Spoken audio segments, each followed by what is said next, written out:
What's up, guys, and welcome back to week 2 of Student Speak. Let's get on into it.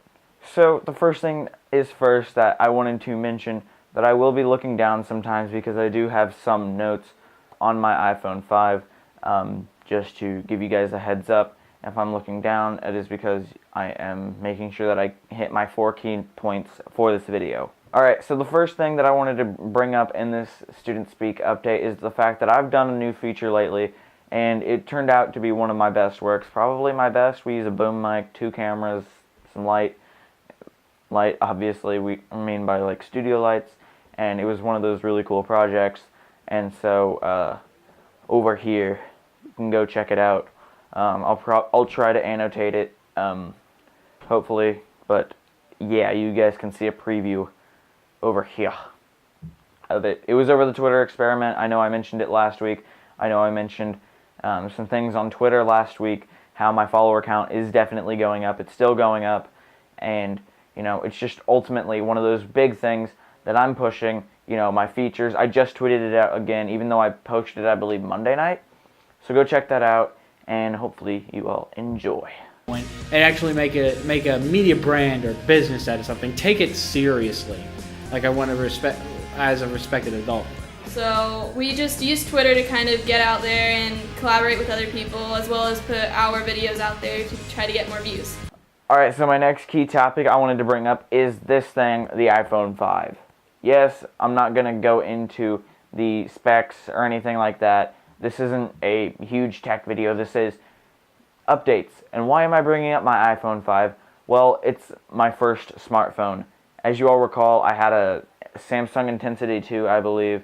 Basic phone, was basically getting me nowhere. Let me sleep that. And so, basically what I'm going to be doing with this, and the main reason why I absolutely love having the iPhone 5 and having some of the main functions of a smartphone, is social media interaction.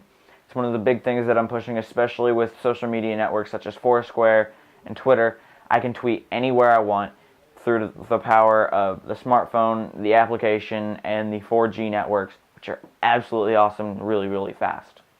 One of the big things that I'm still going to continue is Twitter, and you know, Twitter has definitely made my clout score rise up here in the past couple days. Within the last couple hours or so, it's actually made my clout score go up from 52 to 55, and that was absolutely awesome, especially since it's been going up and down between 51 and 52, something like that. My clout score is just getting up there, and it's just absolutely awesome.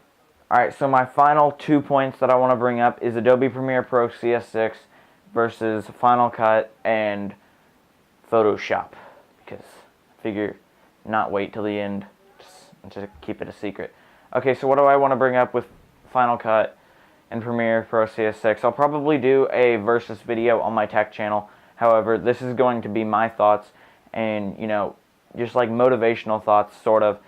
So basically what this is, it's like Premiere Pro CS6 is what I'm using. It's my main driver. Final Cut is there. So my thoughts, I do definitely prefer Adobe Premiere CS6 over Final Cut. It just runs better on my computer. It doesn't take as much performance, except for exporting, but exporting takes out a lot of performance on a lot of computers. So what I believe that is a lot better in Premiere is just the layout, and everything just looks a lot nicer. Not dissing Final Cut, but Final Cut, it does have its ups and downs. It does have the good credits that you can do, the defaults, and those are actually really, really good, and they look really nice, especially for your professional video productions. If you want to do something for credits, that's what I use it for. But, you know, it's ultimately what it comes down to on your thoughts. But my main point with Premiere Pro CS6 this week is stick to what you know. You get a lot more customization, and you know, you can get that exact moment. And I generally will probably give Final Cut a legit chance once I upgrade my computer. It's just Adobe Premiere. I recommend it. So if you're new into video editing, please, Adobe Premiere plus free trial. Alright, so my last point, which I mentioned earlier, was Photoshop CS6. Well, it doesn't have to be CS6, but it can be CS5, CS5.5, or 6 in my mind. So ignore background music and audience and stuff like that. We have people here, and I need to get this video up. Alright, so what did I want to mention with Adobe Photoshop? CS6 is actually some of the things that I've been learning. I've been teaching myself how to do these cool nameplates and these different shapes and stuff, and ultimately just sitting down and just like, okay, this tool does this tool does that. And it really does come down to, okay, what do you want to do and how are you going to do it? It's one of those things that it's really cool and it's fun to do. It's just sit down, play with it, and make something cool. Especially, you know, gradients do make every bit of a difference, especially if, you know, you're doing this for like a nameplate. For, say, if I was going to put a nameplate here, which you guys should see a new nameplate right about now.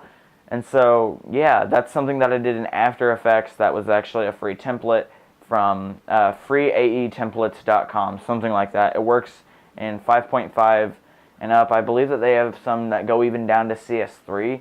That's crazy. But, you know, doing nameplates, gradients, and just like the shadows and everything make that much difference. So with that, thank you all for watching. Hopefully you all enjoyed. Stay tuned for more Student Speak. Check out Justin's video. I can't speak. I'm going to go. Thank you all for watching once more. And I'll see you next week.